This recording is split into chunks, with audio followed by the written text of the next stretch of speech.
ನಮಸ್ಕಾರ ಗೆಳೆಯರೇ, ಇನ್ನೊಂದು ಹೊಸ ವಿಡಿಯೋಗೆ ಸ್ವಾಗತ. ಇವತ್ತು ನಾವು ಬಂದಿರೋದು ಅಯೋಧ್ಯೆಯ ರಾಮ ಮಂದಿರ್ಗೆ. ನಾವು ಬಂದಿರೋದು ಕುಂಭಮೇಳ ಟೈಮ್ಗೆ. ಸಿಕ್ಕಾಪಟ್ಟೆ ಜನ ಇದ್ದರು. ನಮ್ಮ ಗಾಡಿ ಪಾರ್ಕಿಂಗ್ನಿಂದ ದೇವಸ್ಥಾನ ಡಿಸ್ಟೆನ್ಸ್ 1 ಕಿಲೋಮೀಟರ್ನಾಗ ಐತಿ. ಅಲ್ಲಿವರೆಗೂ ನಡ್ಕೊಂಡು ಹೋಗಬೇಕು. ಸಿಕ್ಕಾಪಟ್ಟೆ ಚೆನ್ನಾಗಿ ಲೈಟಿಂಗ್ಸ್ ಎಲ್ಲ ಇತ್ತು. ಜನ ಕೂಡ ನೋಡಿ ಸಿಕ್ಕಾಪಟ್ಟೆ ಜನ ಇದ್ದಾರೆ. ದೇವಸ್ಥಾನ ಓಪನ್ ಆಗೋದು 4 ಗಂಟೆ ಅಂತ ಹೇಳಿದರು. ಅಲ್ಲಿವರೆಗೂ ಹೊರಗಡೆ ಕೂತ್ಕೊಂಡು ವೇಟ್ ಮಾಡತ್ತಿದ್ವಿ. ಬನ್ನಿ, ಇವಾಗ ಒಳಗಡೆ ಹೋಗಿಬಿಡ್ತಿದ್ದಾರೆ. ಒಳಗಡೆ ಹೋಗ್ಬಿಟ್ಟು ಶ್ರೀರಾಮನ ದರ್ಶನ ಮಾಡ್ಕೊಂಡು ಬರೋಣ.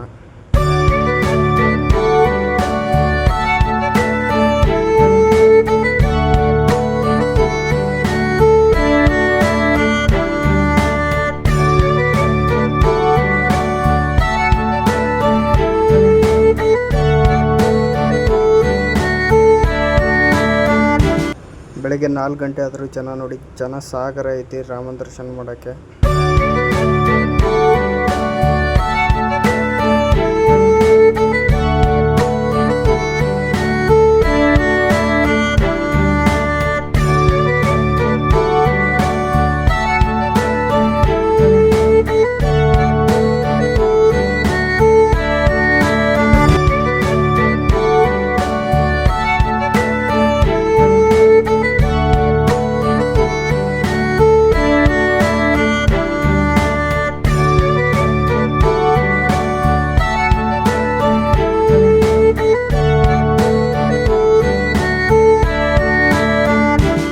ಇಷ್ಟು ಜನಗಳ ಮಧ್ಯೆ ಬಂದು ರಾಮನ ದರ್ಶನ ಮಾಡೋದ್ರಲ್ಲಿ ಏನೋ ಒಂದು ಖುಷಿ.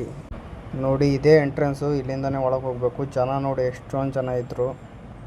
ಒಂದು ಸಲ ಒಳಗಡೆ ಹೋದರೆ ಹೊರಗಡೆ ಬರೋಕ್ಕೆ ಮನಸ್ಸು ಬರೋಂಗಿಲ್ಲ, ಅಷ್ಟೊಂದು ಚೆನ್ನಾಗಿದೆ. ವೈಬ್ಸ್ ಕೂಡ ಸಿಕ್ಕಾಪಟ್ಟೆ ಚೆನ್ನಾಗಿದೆ. ಬನ್ನಿ, ಇವಾಗ ಜೈ ಶ್ರೀರಾಮ್ ಅಂತ ಹೇಳ್ತಾ ರಾಮನ ದರ್ಶನ ಮಾಡೋಣ.